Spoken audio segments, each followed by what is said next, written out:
Hello everyone, I hope you're taking it easy and your day has been great thus far. For this video we'll be going through an unboxing and review of Voyager class Dinobot, and this version of Dinobot is from the Transformers War for Cybertron Trilogy, specifically the Kingdom component of the trilogy, although in saying that he is a pretty awesome representation of Dinobot back from the 90s airing of Beast Wars. His Beast mode maybe not as much, but his robot mode is actually pretty good. But we'll definitely get into that in a little bit. So this will actually be the last of the quote-unquote Season 1 Maximal team from the original airing of Beast Wars. Dinobot was actually my favourite Maximal at the time, so I thought, I'll leave him till last. And he also had some of the higher number of transformation steps. Rhinox actually had the most. For some reason I thought Dinobot was another 35 to 38 step, but apparently not. Anyway, here we have the front of the box. A shot of Dinobot in his robot mode through the plastic window, looking very, very on-screen accurate. Otherwise, on the front of the box we have Dinobot with his Raptor Beast mode, and then in his robot mode. On the back of the box, Dinobot in his robot mode, Beast mode, 28 steps of conversion, so it's actually not too bad. So with a bit of luck, he actually might even convert like he does in the animation style. We'll find out. Also, his little interesting hieroglyphic is, coincidentally enough, a Velociraptor. So now that we have had a look at the outside of the box, it's pretty much time to open up the box, have a look at the inclusions, and then start going through the review. And with Dinobot now out of the box, what do we have? We have the usual manual. We have Dinobot himself, looking very, very nice. We have two accessories and the little foil card. So before getting too carried away, foil card is basically of the Autobot arc, which we have seen several times. So assuming nothing has changed, so this is the arc on the way to Earth, and then underneath it will be the arc crashed in the volcano. No, it is the arc in, I believe it was the negative zone? Possibly, or even crashing into the planet. Either way, although I feel there's a Decepticon emblem on that arc. Oh, this could be like a weird altered universe version of the arc by the Decepticons. Shattered glass, maybe? Wow. That was unexpected. I actually might have to go through and fish out all the cards and actually see if there's some other variations, because I always thought the card was the same. So there you go. I think that will now mean of two arc cards. One has been in the volcano and one has been either negative space and or a Decepticon arc. The more you know. So that was that. Accessories we will come back to. Same with you, Dinobot, in terms of your manual.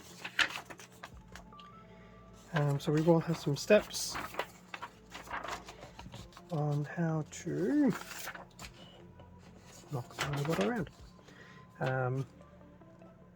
We will have steps as to how to equip his two weapons into his robot mode, which is fine. And then in terms of transformation, so his arms we know will be his beast mode legs, there's a bit of swiveling and turning around, which actually does remind me back to his original 90s toy, which I still thought was pretty cool. I still think it's pretty cool, given its time and place. Looks like there will be some swiveling and whatnot, and in fact a lot of his transformation does feel like a bit of a callback to his original toy. And thankfully his tail and weapons will have some storage in his beast mode, given it is his beast mode tail. Still not fully convinced about his hands, but that's okay. So he actually might not be too bad on the transformation front. So that was the manual, which I'll definitely be using later, but we can definitely put aside for the time being. Now, before we look at you, Dinobot, what do we have here? So we have your two accessories. One is your traditional sword, which has actually got some color to it, which is very nice.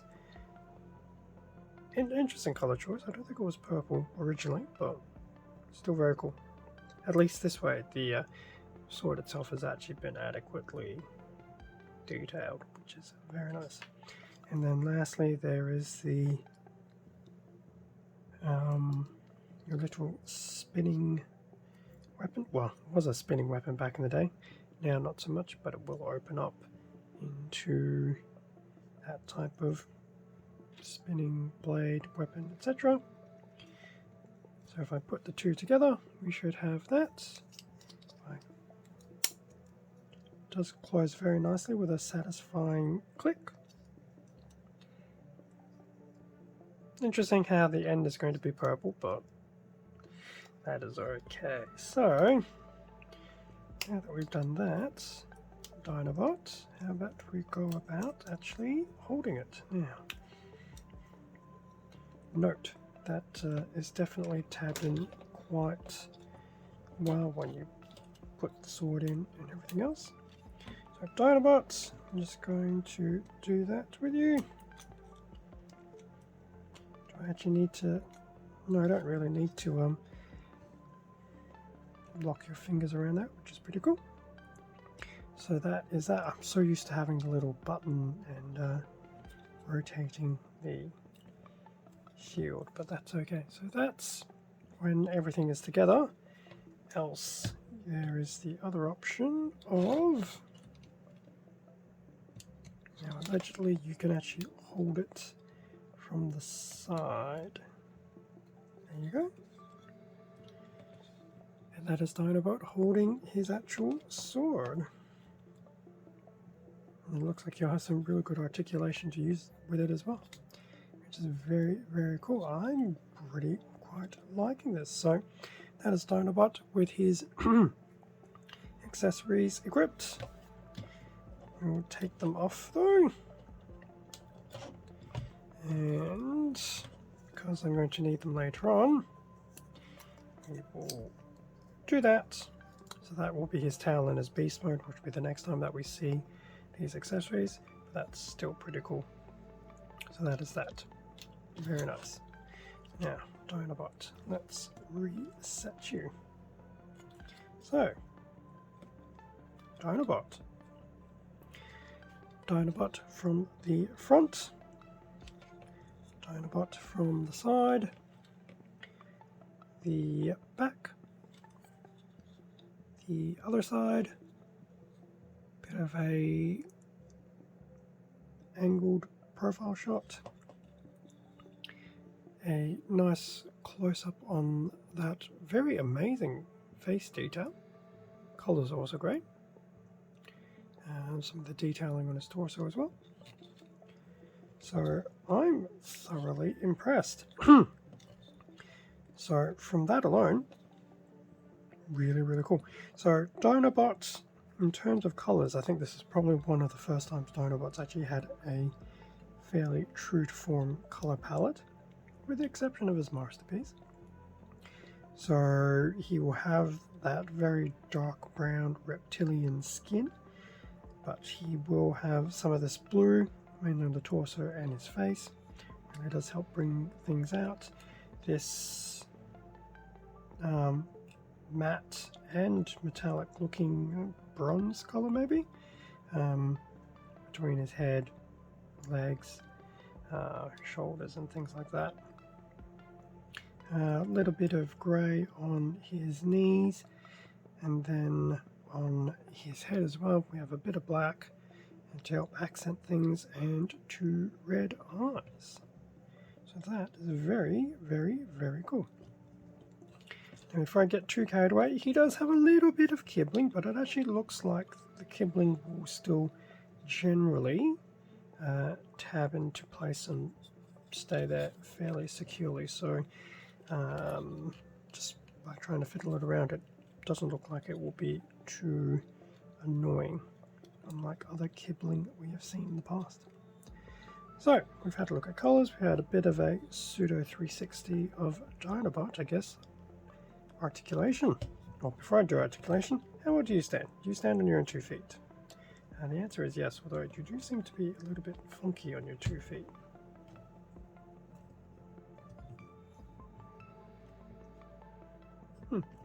Interesting. He definitely stands. Just noticing he doesn't stand perfectly flush.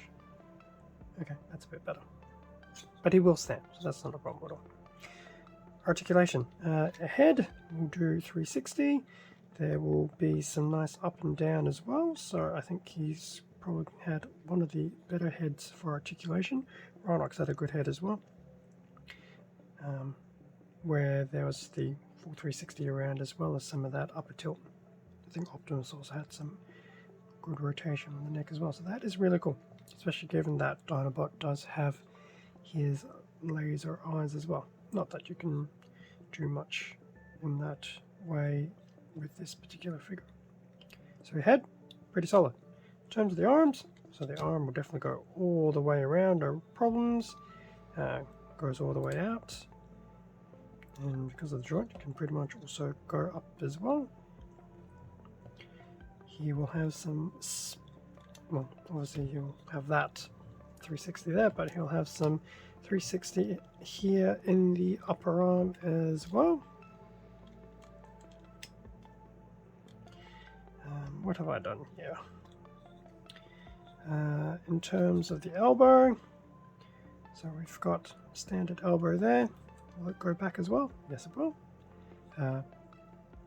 Which I guess is good because he can also do a bit of a reach from behind. I think that was one episode where he was conveniently holding the golden disc behind him, which is very cool. Looks like he also have 360 here at the almost the wrist, I dare say. Well, just above the wrist, because his wrist will actually have some to and fro motion as well. So that's very cool. And he will also have, mainly because they're also his raptor legs, they can go all the way out, which does look a little bit weird, and then come all the way in to make a bit of a pseudo fist. So very impressive on his arm movement. I think, being the swordsman that he is, he'll be able to get some good posing with both his weapons equipped. So that'll be very fun. The only thing I have noticed, his arms do feel a little bit longer than I was thinking they would be. Could be because there's some extra length added in by the fingers slash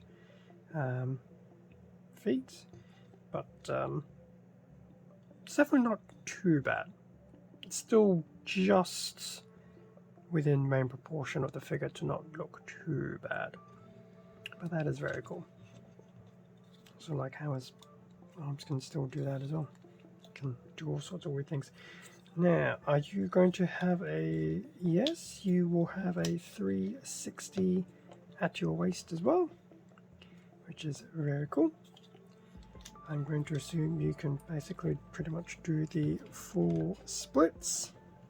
Not a problem, especially given that you don't have any real thigh armor or things on the back to prevent you from doing that. Your leg will obviously go all the way out. You can get a bit of a rear direction on that leg, and obviously the leg can go forward as so. I want to say there might be some rotation up here in the leg, but it's very, very hard. So, to be honest, maybe there isn't. No, there isn't actually. It's just all this rotation here at the waist.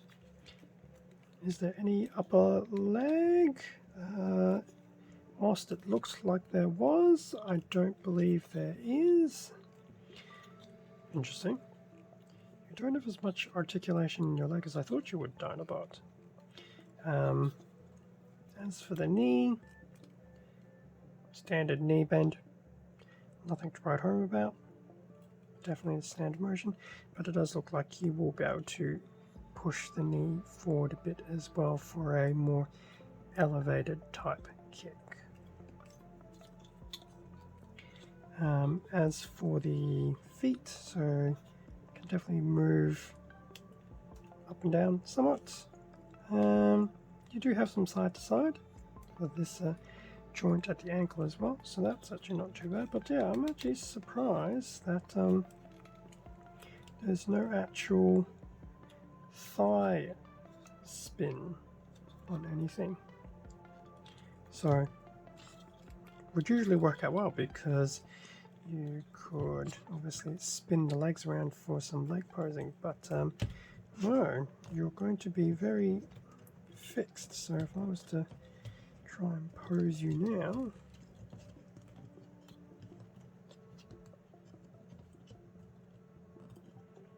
yeah, I would actually typically rely on a bit of the swivel at the upper leg to help out, but no, you actually don't have any Dinobot. And for some reason, why do you feel top heavy? Interesting. He does have some ankle support, so maybe do I need to put them a bit... No, I do not want to put them too far back. Please don't be like Pterosaur and have really weird, funky ankles. Okay, so what I've had to do to make sure he stays upright is just to really push down the back ankles to really keep that secure. Interesting. But that now out of the way, I mean, that was pretty much a look at the articulation of Dinobot in his robot mode. So definitely his arms will be the winners of the articulation. His legs, surprisingly, not as well articulated as I thought they would be. The knees are good and the waist is good. The ankles, jury's out. But I would have thought there would have been some swivel just up here, or at least even at the top of the knees, to help with some posing. So that could be a little bit of a weakness of the figure, but visually he looks great, so I cannot complain. So now that we've had a look at the robot mode, some of the articulation that it's capable of, I will attempt the 28-step transformation, and then we can have a look at his beast mode, and I can pass through my final thoughts. And with Dinobot now in his beast mode. So transformation wasn't too bad. Granted, it's also the first transformation, so the first transformation always tends to be a little bit weird and fickle as I get used to things, but it wasn't terrible. But it wasn't great. But it definitely wasn't terrible. Anyway, in terms of Dinobot's beast mode, so I guess from the front, the side, the back, the other side,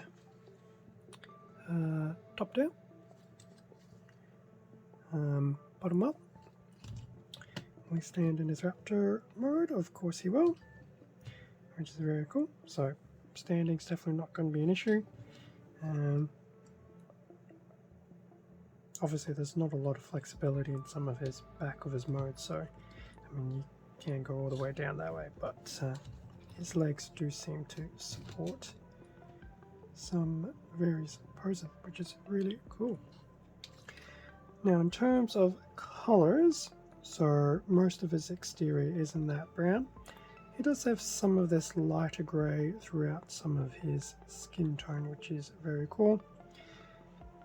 He does have a bit of his robot mode colours still bleeding through, which is to be expected.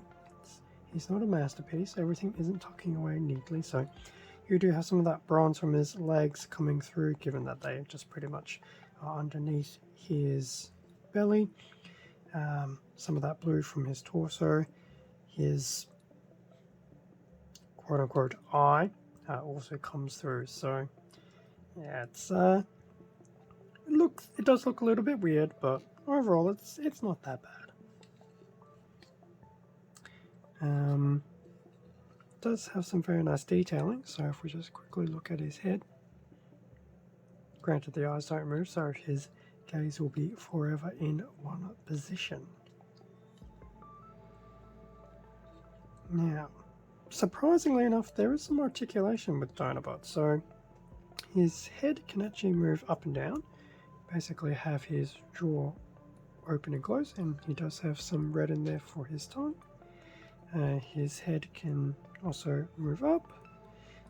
There's no spinning of the head, so it's pretty much just up and down movement, but can also go all the way down that way. Probably not natural, because that's probably more part of his robot mode, but yeah, he can definitely do a little bit of movement. It's interesting, this little piece here is a bit of a retractable piece as well, which does help with some of that as well. So that is his head. His raptor arms, now I will admit they're not as bad as I thought they would, because a lot of the imagery have it literally at this weird type of angling, but that is a ball socket in there, so the hands actually do have a bit more motion there. Has a actual elbow in there as well, which can allow the hand to do all sorts of things. It's unfortunate the hand can't really stretch outright, but that's okay. And then pretty much the arms also have their own shoulder sockets, so the hands in his raptor mode actually do have a decent array of movement, and you know, you can actually make some very expressive looks to a degree. Or if you're the ones, you can probably simulate him having a bit of a headache of some description. I do remember Dinobot being quite expressive in his beast mode. So those are his raptor arms. As for his legs, he'll have some, I dare say, knee joint movement here as well, which is obviously part of his elbow joint. The ankles, well, just above the ankles, can do that 360. The ankles themselves can move forward and back, and the claws can also do that, given that they are also his hands. So a nice array of movement there, which is very cool. So you can obviously tilt him forward, tilt him back, subject to what you want to do. He will have a bit of wider motion with these legs as well, but as you can see, it's pretty much opening up his inside, so probably not the best look. Now I don't know if they're supposed to actually tab in or not. I mean, they're fairly secure when you put the legs against the body, but yeah, I'm not too sure if they're supposed to be tabbing in. But it does have this interesting little fit, so I'm going to assume potentially not, given that the joints just so happen to nest quite nicely into the legs. Tail, which is secured on quite nicely. Unfortunate that there's some beast mode. Well, it's not really kibble because it's not doing too much, but it is unfortunate that the feet and the legs are a little bit on the prominent view, but once again, it's not a masterpiece. These things do happen, and even his original 90s toy is a little bit like that as well, so it's not too bad. But I'd still say his beast mode is a huge improvement over his beast mode from the 90s. So we've had a look at his colors, some of the articulation.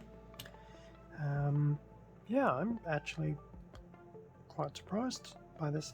Now I have noticed, especially for this side, not so much the other side, these sections can tab in quite nicely, but I'm just wondering if I've not aligned the arm into the side properly, so it's actually caused the two pieces to de-tab, whereas this side not so much. But hopefully something I will tidy up for the shorts, etc., as I get a better handling on the transformation. So, Dinobot, we will put you there. I will bring your menu back. So, final thoughts on Dinobot.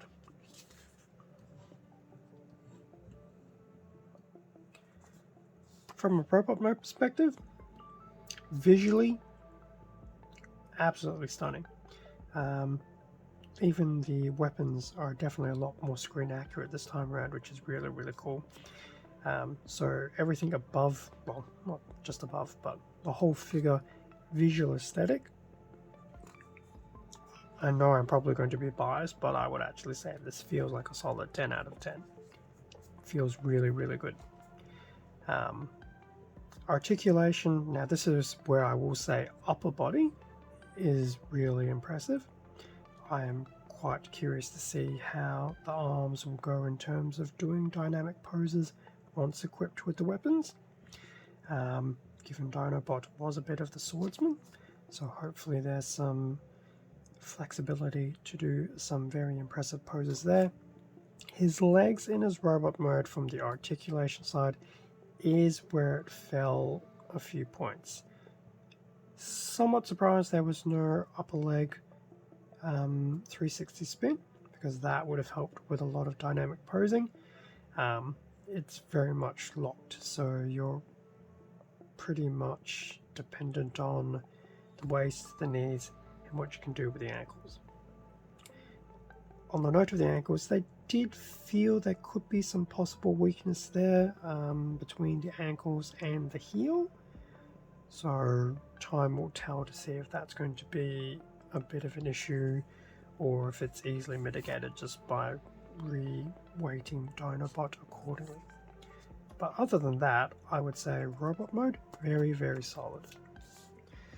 As for the beast mode, visually the beast mode does look really good. I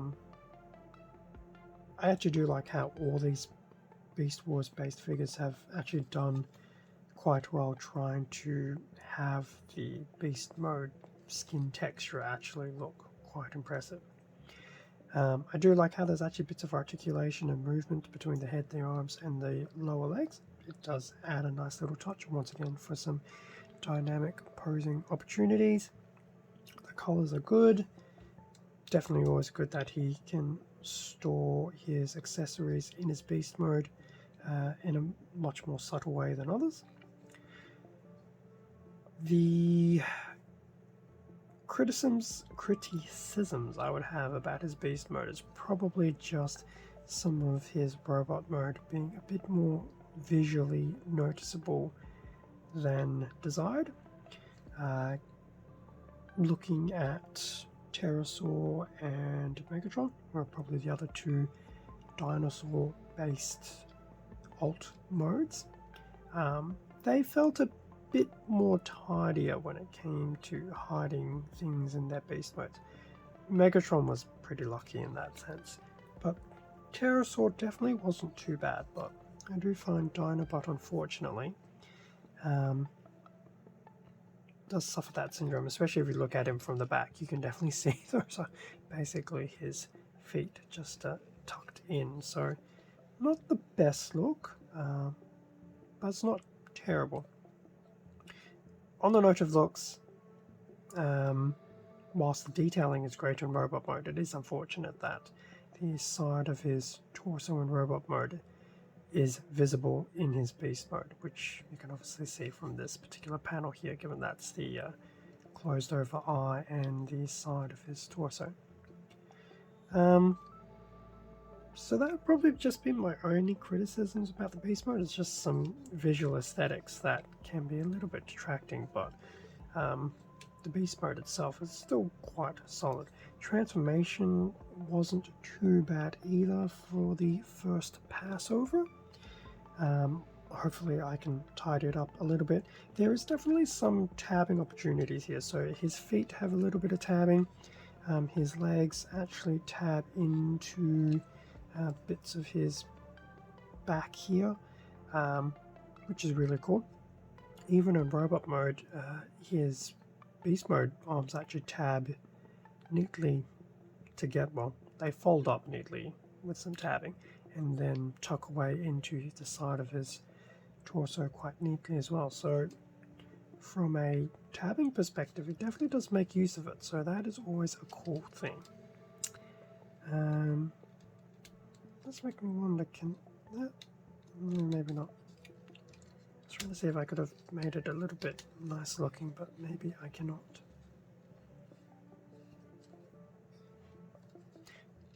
Just thinking if I do that, no, definitely not. It's very much a case of doing that, but that's okay. So yes, I think that's probably my general thoughts on his beast mode. Just do some weird expressions there, Dinobot. Overall, would I recommend Dinobot? Now, I think personal bias will probably kick in, and I will actually say yes. But if I try and take a step back from personal bias, minus some of the small nitpicks and criticisms about the beast mode and some of the limitations to articulation and posability at the legs, I would say visually this is a really good version of Dinobot. It's good that they actually put him into the Voyager class. I'm quite curious to see how well he scales height-wise with the rest of the Maximals. Dinobot, I do believe, should be I feel he should be the tallest. But it's also been a while since I've watched Beast Wars, so I cannot remember if, between Dinobot and Cybertron especially, if Dinobot is taller than Cybertron, or if it's the opposite. But either way, definitely looking forward to that. So, if you're a big fan of Dinobot, and seriously, who wouldn't be, very solid addition to the collection.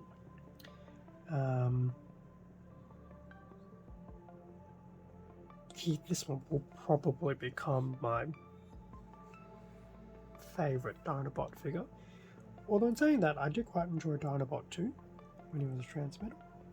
I do have the Masterpiece, but that's yet to be opened, so we'll see. But this one's definitely a very solid Dinobot figure. If you want to round out your Beast Wars collection, it's definitely a great addition to the collection. Likewise, to round out a Season 1 Maximal core group also works out to be a really good addition.